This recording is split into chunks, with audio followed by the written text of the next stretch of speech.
রূপবতী হতে গেলে রূপ লাগে, গুণবতী হতে গেলে গুণ লাগে, কেশবতী হতে গেলে কেশ লাগে, আর মায়াবতী হতে গেলে মায়া লাগে। কিন্তু ভাগ্যবতী হতে গেলে জীবনে একটা শ্রেষ্ঠ পুরুষ লাগে। আলহামদুলিল্লাহ সব কিছুর জন্য। হ্যালো এভরিওয়ান, আসসালামু আলাইকুম। কি অবস্থা সবার? সবাই কেমন আছেন? আশা করছি যে যেখানে আছেন আল্লাহর অশেষ রহমতে সবাই অনেক বেশি ভালো আছে। আলহামদুলিল্লাহ পরিবার পরিজনে আমরা বেশ ভালো আছি। আচ্ছা, লিচুর সিজন তো চলছে। কে কে লিচু খেয়েছেন অবশ্যই কমেন্টে জানাবেন। আর যে এনাকে দেখতে পাচ্ছেন, এনা শ্বশুর বাড়ি থেকে লিচু পাঠিয়েছে। আমাদের নাটোরের বিখ্যাত লিচু, মানে গুরদাসপুরের লিচু সারা বাংলাদেশে কিন্তু চলে যায়। আর আমাদের এলাকাতে কিন্তু প্রচুর পরিমাণে লিচুর বাগান আছে। আর সেখানে কিন্তু বিশাল একটা বটতলাতে লিচুর আড়ত বসে। সেই আড়ত প্রায় 15 দিনের মতো থাকে, তার একটু বেশি থাকতে পারে, কিন্তু প্রচুর পরিমাণে লিচু পাওয়া যায় সেখানে, এবং সেখান থেকে কিন্তু সারা বাংলাদেশে চলে যায় মাশাআল্লাহ। তো সেখান থেকে আমার বড় ভাই আমাদের জন্য লিচু কিনে পাঠিয়েছে। আমাদের কিন্তু নিজস্ব কোনো গাছ নেই, বাট ওখানে যেহেতু আমদানি বেশি বেশি পাওয়া যায়, যার কারণে দেখা যাচ্ছে কিনে পাঠিয়েছে। ওখানে গেলে অবশ্য ভালো হইতো, যেতে বলেছিল, বাট আমার ছেলে যেহেতু স্কুল খোলা, যার কারণে কিন্তু যেতে পারে না। গেলে হয়তো আরো বেশি খেতে পারতাম, বাট একজনের হাতে ধরে পাঠিয়েছে, বুঝতে পারছেন তো, খুব বেশি কিন্তু দিতে পারে না। যতটুকু দিয়েছে মাশাআল্লাহ। আসলে বাপের বাড়ি জিনিস বলে কথা, এত বেশি ভালো লেগেছে। অন্য যে কোনো জায়গায় লিচু খায় না কেন, নাজিরপুরে মানে আমার এলাকার লিচু না খেতে পারলে কিন্তু আমার মনের মধ্যে একদমই ভালো লাগা কাজ করে না, একদমই শান্তি লাগে না। তো এই লিচু যতক্ষণ না খাবো ততক্ষণ কিন্তু একদম মজা নেই। তো ভেবেছিলাম যে আমার ছেলে যেহেতু কোনো ফলমূল কিচ্ছু খায় না, আমার মেয়ে মাশাআল্লাহ মনে একটু ভালো হয়েছে।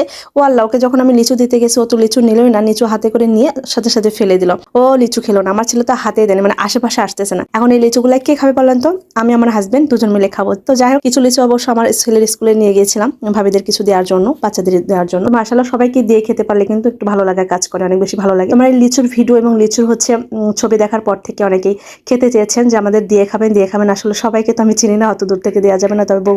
তবে আমার যারা পরিচিত ছিল তাদেরকে মাশাআল্লাহ দিয়ে খেয়েছি, এটাই হচ্ছে ভালো লাগা। তো আমি এখানে একটু কিছু ফুটেজ নিচ্ছিলাম। আমার মেয়ে এখানে চলে এসেছে, দেখতে পাচ্ছি। তো আমার হাজবেন্ড ওয়াইফ দুজন মিলে খাচ্ছিলাম। আর এই লিচুগুলা কিন্তু দেখতে যেমন মাশাআল্লাহ খুবই কিন্তু মিষ্টি ছিল, তুলনামূলক অনেক ভালো লাগতেছিল। তো লিচুগুলা খেতে পারে ভালো লাগছে। তো এখন আসেন একটা সত্যি কথা বলি। বিয়ের সময় দেখবেন যে যদি কোনো মেয়ের মা বাবা বেঁচে না থাকে, তাহলে কিন্তু ছেলে পক্ষ থেকে বিয়ে দিতে চায় না, কারণ বিয়ের পর শ্বশুর বাড়িতে কিন্তু ওরকম আদর আপ্যায়ন পাবে না জন্য। তো আমারও কিন্তু ব্যতিক্রম ঘটে নাই, আমার বিয়ের বেলায় কিন্তু এরকম সমস্যা হয়েছিল। তবে মাশাআল্লাহ আমার মা বাবা বেঁচে না থাকলে আমার ভাইরা কিন্তু আমাদের জন্য যথেষ্ট করে, সেজন্য অনেক ফলমূল কিন্তু তারা কিনে পাঠায়। নিজের বাড়িতে না থাকলে কিন্তু কিনে পাঠাবে। এই যে এখন যেহেতু লিচুর সিজন চলছে, বুঝতে পারছেন, লিচু পাঠাবে।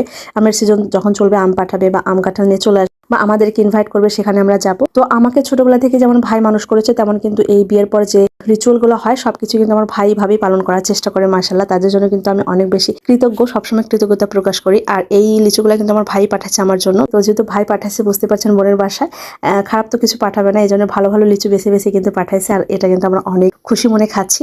তো আলহামদুলিল্লাহ সবকিছুর জন্য। তো ভিডিওর শুরুতে যেটা বলেছিলাম, কথাগুলো কিন্তু একদম বাস্তবতার সাথে মিল রয়েছে, ঠিক আছে? এই কথাটা কিন্তু 100%